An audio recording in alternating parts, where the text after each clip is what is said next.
Graphs for NEET physics. NEET physics is one of the most important questions. A raindrop falling from a height h above the ground attains a near terminal velocity when it is fallen through a height 3/4h. Which of the following diagrams shown in the figure correctly shows the change in kinetic and potential energy of drop during its fall to the ground? ഒരു മഴവെള്ളം നേരെ താഴേക്ക് വീഴുകയാണ്. അങ്ങനെ ഒരു 3/4 height എത്തിയപ്പോഴത്തേക്കും എന്ത് സംഭവിച്ചു? മൊത്തം ഹൈറ്റിന്റെ മുക്കാ ഭാഗം എത്തിയപ്പോഴത്തേക്കും അതിന് ടെർമിനൽ വെലോസിറ്റി അറ്റൈൻ ചെയ്തു. അങ്ങനെയാണെങ്കിൽ ഏത് ഗ്രാഫാണ് KEPനെ പ്രോപ്പർ റെപ്രസെന്റേഷൻ ചെയ്യുന്നതെന്നാണ് ചോദ്യം.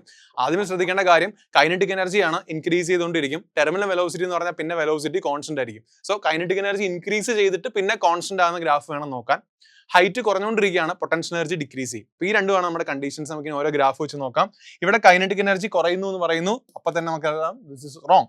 ഇവിടെ നമുക്ക് കൈനറ്റിക് എനർജി കുറയുന്ന ഗ്രാഫാണ് പിന്നെയും കാണിച്ചിരിക്കുന്നത്. ഇത് രണ്ടും തെറ്റാണ്. ഇവിടെ നോക്കി ഇൻക്രീസ് ആൻഡ് ഡിക്രീസ് കോമ്പൈൻ ചെയ്ത് വന്നിരിക്കുകയാണ്. അങ്ങനെ ഒരിക്കലും സംഭവിക്കില്ല. സോ ഇതും റോങ് ആണ്. ഇവിടെ നോക്കി കൈനറ്റിക് എനർജി കൂടി വന്നു, ഒരു കോൺസ്റ്റന്റ് ആയി, കറക്റ്റ് ആണ്. പൊട്ടൻഷ്യൽ എനർജി കുറഞ്ഞും വരുന്നു. So this is actually correct. Option B is the right answer.